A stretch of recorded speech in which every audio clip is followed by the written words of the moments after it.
Olá a todos, estamos aqui para mais um vídeo com o nosso cientista, o professor Júlio César Sagaz, que é professor do Departamento de Física da UDESC Joinville. Obrigado, professor, por aceitar o nosso convite. Bom, obrigado, André. Eu que agradeço o convite. Fiquei surpreso e honrado pelo convite, então estou à disposição. Então, professor, para a gente iniciar essa nossa conversa, eu gostaria que o senhor falasse um pouco sobre a sua formação, graduação, mestrado, doutorado, enfim, a sua graduação no geral, as universidades que o senhor passou. Eu vou voltar um pouquinho antes até da graduação, acho que vale a pena, vou ser rápido. Eu sou aqui de Joinville, eu nasci em Joinville, filho de um policial militar e de uma dona de casa. Eu fiz toda a minha formação básica, ensino fundamental, ensino médio, na escola professora Gertrudes Benta Costa, na escola estadual aqui de Joinville. E em 2003 eu entrei na graduação, na licenciatura em Física da UDESC. Então, entre 2003 e 2006 eu fiz a minha graduação. Tive uma oportunidade muito boa na graduação de fazer iniciação científica. Eu fiz iniciação por 2 anos e meio no laboratório de plasmas. Isso definiu toda a minha trajetória acadêmica depois disso. Depois que terminei a graduação aqui, eu fui para o ITA, o Instituto Tecnológico de Aeronáutica, fiz lá meu mestrado e doutorado na área de plasmas. No mestrado e doutorado eu trabalhei numa linha de pesquisa conhecida como combustão assistida a plasma. Então eu trabalhava tanto no laboratório de combustão quanto no laboratório de plasma. E isso foi, então eu terminei meu doutorado em 2013, se eu não me engano. Aí eu voltei para Joinville, trabalhei com um professor, tanto na UDESC, professor substituto na UDESC, quanto como professor na Católica de Santa Catarina, isso por 1 ano. E em 2014 eu entrei como professor efetivo da UDESC. E, professor, o que te motivou a seguir essa carreira de pesquisa? Como o senhor falou, começou ali na iniciação científica, o que tanto te encantou que lhe fez fazer toda essa carreira na área de, no seu caso, na área de plasma, né? Então, que eu me lembre desde criança, eu tenho interesse em ciência, sempre gostei de ficção científica, sempre gostei de... Eu lembro, no fundo são pequenas coisas que vão se juntando. Eu lembro que em casa a gente tinha uma enciclopédia Abril, específica de ciência, Ciência Abril era o nome da enciclopédia. Eu passava muito tempo lendo aquela enciclopédia. Então, desde criança eu gostei muito de ciência. Então, quase durante toda a minha vida eu pensei em fazer alguma coisa relacionada à ciência. Óbvio que eu só fui ter noção melhor das áreas da ciência lá no ensino médio, biologia, física e por aí vai. Sempre tive uma afinidade melhor com a física, acho que ela juntava tanto a parte mais prática quanto a parte mais filosófica das ciências, né? Então, na minha opinião, matemática é um pouco mais filosófica, engenharia é um pouco mais prática, enfim. E aí foi. Mas, sendo bem sincero, assim, eu não sabia que, por exemplo, havia pesquisa em Joinville, quando eu estava no ensino médio. Então, eu fiz o vestibular para a licenciatura, tendo toda a pretensão de ser professor de física, no ensino médio. Mas entrou na faculdade, começa a conhecer, fiquei sabendo das existências do laboratório, e na época que eu comecei a iniciação, qualquer coisa que aparecesse dentro de um laboratório eu ia fazer. Surgiu essa oportunidade no laboratório de plasma, que é uma área muito interessante. E aí, depois isso passa a ser natural, né? Uma vez que você começa uma linha de pesquisa, você meio que afunda nela, você sempre tem uma coisa nova para fazer. Então, foi natural seguir, embora, né, o meu tema de doutorado, mestrado, doutorado, ele seja bem diferente do que eu fazia na iniciação. É tudo plasma, mas são áreas bem diferentes, né? Na iniciação, e hoje também, trabalho principalmente com tratamento de materiais por plasma. E no mestrado e doutorado eu trabalhava com combustão, né? Mas isso é uma coisa da linha de pesquisa em plasma, né? Ela é muito abrangente. Eu também gostaria que o professor falasse sobre a área de plasma. Então, Eu, como alguém que sou da área da física, eu sei alguma coisinha, não muito, mas sei, até tenho amigos que trabalharam com o senhor no seu laboratório por muito tempo, enfim, a gente acaba adquirindo esse conhecimento pelas pessoas que a gente convive. Mas as pessoas que estão assistindo podem não fazer a menor ideia do que seja plasma. Então, eu gostaria que o senhor pudesse falar um pouquinho para quem está assistindo a gente sobre o que é o plasma e essa área de atuação, essa área de pesquisa que o senhor desenvolve. Então, se você fizer uma pesquisa rápida aí na internet, você vai ver que física de plasma é o quarto estado da matéria. Mas o que isso quer dizer exatamente, né? Estados da matéria, a discussão é longa, mas basicamente são estados, são condições em que a matéria apresenta diferentes propriedades, né? Então, um sólido é claramente diferente de um líquido, que é claramente diferente de um gás. E o plasma vai ser diferente de todos eles. Ele vai ter uma densidade próxima de um gás, mas ele vai ter uma interação muito grande entre as suas partículas, que é algo mais parecido com um sólido, né? Isso ainda é uma definição bem simples, e eu não vou dar as definições exatas, porque não é o momento, mas uma maneira bem, acho que resumida, e que dá uma visão boa do que é um plasma, é você pensar nele como um gás ionizado. Então, se você pensa num gás, ele tem as moléculas separadas. Se você, de alguma maneira, consegue fazer passar uma corrente elétrica por este gás, você vai ionizar essas moléculas, esses átomos. Então, você vai arrancar os elétrons dos átomos. Então, você vai ter íons se movendo, geralmente íons positivos, e elétrons se movendo. Onde isso acontece? E aí que a coisa cresce de tamanho, né? Hoje a gente divide plasma em física de plasma, química de plasma, engenharia de plasma, medicina a plasma e por aí vai. É uma área extremamente interdisciplinar. A gente pensa na parte mais dura de física de plasma, que é uma ciência belíssima. Está pensando em estrelas, o pessoal que estuda estrelas, está trabalhando com plasma, toda estrela está no estado de plasma. Então, é o pessoal da astrofísica. Tem o pessoal que estuda plasma no meio interestelar, entre as estrelas você tem plasma. Você tem plasma atmosférico, e aí o pessoal que estuda raios, relâmpagos, auroras, está estudando plasma. E tem o pessoal que tenta reproduzir estrelas na Terra, que é o pessoal da fusão nuclear, e esse foi a área que ali na metade do século XX, provavelmente foi a mais importante dentro de plasma. O pessoal tentar fazer fusão nuclear para a produção de energia. Ainda tem muita gente trabalhando nisso, tem muito projeto interessante nisso. E a linha que eu trabalho mais são as aplicações tecnológicas de plasma, né? Você utilizar plasma em diferentes processos. E aí o exemplo mais simples, provavelmente todo mundo tem aí, uma lâmpada fluorescente.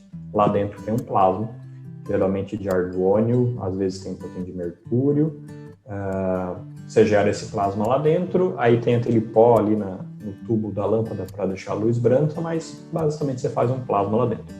Então você usa plasma para iluminação, você usa plasma para esterilização, isso é uma área bem consolidada. Você usa plasma para tratamento de materiais em geral, para vocês terem uma noção. A produção de um chip, está em tudo hoje, mais ou menos 50% das etapas de fabricação envolvem plasma. Desenvolvimento de plasma para microeletrônica é o que permitiu a gente fazer chips cada vez menores. Então, isso é uma área também muito bem desenvolvida. Tratamento de materiais em geral, e hoje aplicações ambientais, como tratamento de poluentes, que envolve um pouco a área de combustão, que eu falei, e aí envolve a parte de química de plasma, se fazer processos químicos aí dentro. E hoje em dia está crescendo bastante a parte ligada à biologia, medicina, não só esterilização, mas tratamento de pele, tratamento de câncer, a plasma e por aí vai. Quando você gera um plasma, você gera um meio que tem propriedades muito específicas, propriedades físicas específicas e propriedades químicas específicas. Então, por exemplo, né, todo mundo aprende no colégio que gases nobres não reagem. Se eu fizer um plasma de gás nobre, ele pode reagir. Então, você tem reações químicas que não poderiam acontecer de outras maneiras, né? Então, isso o torna uma ferramenta muito interessante para vários tipos de processos. quantas pessoas mais ou menos hoje trabalham no laboratório de plasma aqui da UDESC de Joinville? Hoje a gente tem em torno, o número, eu não vou saber o número exato, mas é em torno de 20 estudantes, tá? 20 para cima. São estudantes de iniciação científica, aí o pessoal da iniciação é predominantemente da licenciatura em Física hoje. Aí a gente tem alunos de mestrado e doutorado. Os alunos de mestrado, tem gente que está fazendo mestrado em Física, a gente tem gente que está fazendo mestrado em Ciência e Engenharia de Materiais, que é outro programa de pós-graduação aqui, que o laboratório participa. Já tivemos alunos do mestrado em Química também. E os alunos de doutorado, esses são todos da Ciência e Engenharia de Materiais, que é o doutorado que a gente tem lidado ao laboratório. Então, temos um aluno tem um aluno de iniciação da computação, eu acho, mas enfim, se não tem agora, já tivemos. Então, resumindo, isso é em torno de 20 pessoas, um pouco mais, obviamente esse número flutua, mas são alunos aí de iniciação das diferentes graduações, principalmente da Física, e mestrado, Física, Materiais e Química, também flutuando, né? E do doutorado em Engenharia de Materiais. Então, professor, a gente falou bastante aqui sobre a sua área, sobre o próprio programa de pós-graduação, mas além dessa ciência que o professor produz, juntamente com os colaboradores do seu laboratório, o senhor também tem uma vida pessoal, né? O senhor também é gente. E muita gente acaba esquecendo disso, né? Quando a gente fala de cientista, as pessoas focam no cara fazendo as coisas dentro do seu laboratório, só estuda. Não que não estude, porque estuda muito, tá sempre estudando, sempre pensando em coisas novas, dorme pensando, acorda pensando em coisas novas, mas também tem uma vida por trás. Então, o que o senhor gosta de fazer quando está no tempo livre? Bom, hoje, né, eu tenho uma filha de 2 anos e meio, meu tempo livre basicamente está com a minha filha. Mas assim, eu sempre não tenho lido muito quanto gostaria, mas sempre fui um leitor assíduo de várias coisas diferentes, normalmente varia com a época, mas gosto bastante de ler, leio muito sobre história, provavelmente se eu fosse fazer uma segunda graduação seria em história. Isso provavelmente talvez seja surpreendente para os meus alunos, né? E, enfim, acho que quase todo mundo gosto de séries, gosto de filmes. Não deve ser surpreendente, eu gosto bastante de ficção científica, mas não apenas. Como eu estava falando, leitura fez parte da minha formação desde criança. Eu cresci lendo histórias em quadrinhos, não tenho lido tanto ultimamente, faz tempo que eu não lembro. Foi uma parte importante da minha formação, do meu interesse por ciência e da minha diversão, principalmente. Gosto de jogos eletrônicos em geral. Recomendo, eu estou jogando Europa Universalis, muito bom, para quem gosta de história, então basicamente um jogo de história. Mas enfim, nada muito diferente, mas hoje com certeza o que eu mais faço é tentar passar um tempo com a minha filha e com a minha esposa. E acho que é isso, nunca fui de passear, nunca fui de viajar, então minha diversão principal sempre foi ler, consumir filmes e séries e passar tempo com a família. Mesmo quando eu não tinha filha, eu gostava de passar um tempo com a família. Então, acho que é isso. E eu gostaria que o senhor pudesse deixar uma mensagem para quem deseja ingressar na vida acadêmica, pode ser na física especificamente ou na vida acadêmica no geral, uma dica, um incentivo, enfim, o que o senhor desejar para a gente finalizar a nossa conversa. Assim, a ciência, não só a física, a ciência em geral, e não só ciência exata, a ciência em geral, é um terreno para deslumbramento. Acho que uma frase importante, né? Conhecimento liberta, mas é uma libertação dolorosa, tá? Eu falei no início sobre a ciência fornecer respostas, e ela fornece, mas para cada resposta você vai ter 10 perguntas, e para cada resposta você vai ter dúvidas sobre outras N coisas. A gente quer, como cientista, acreditar em tudo, a gente quer ver as coisas mais fabulosas possíveis. Porém, a gente precisa duvidar de tudo e esse é o método científico. Então, entender isso é fundamental. Não que você precise saber isso para começar uma carreira científica, isso você vai aprender no meio do caminho. Mas é isso que uma formação em ciências vai te dar. Se você está pensando em fazer uma formação em ciências, é isso que ela vai te dar. Um método para interrogar, para questionar, para analisar, para observar o mundo à sua volta. E esse método envolve deslumbramento, porque você sempre te estuda, sempre descobre coisas maravilhosas. O André provavelmente já sentiu isso, você está lá no meio de uma ponta e de repente você entende alguma coisa e aquilo é fabuloso. Tá? Conhecimento, quando você descobre alguma coisa, quando você entende alguma coisa, quando você entende como a natureza funciona, ou se você está em ciências humanas, como um aspecto da sociedade funciona, isso é tremendo.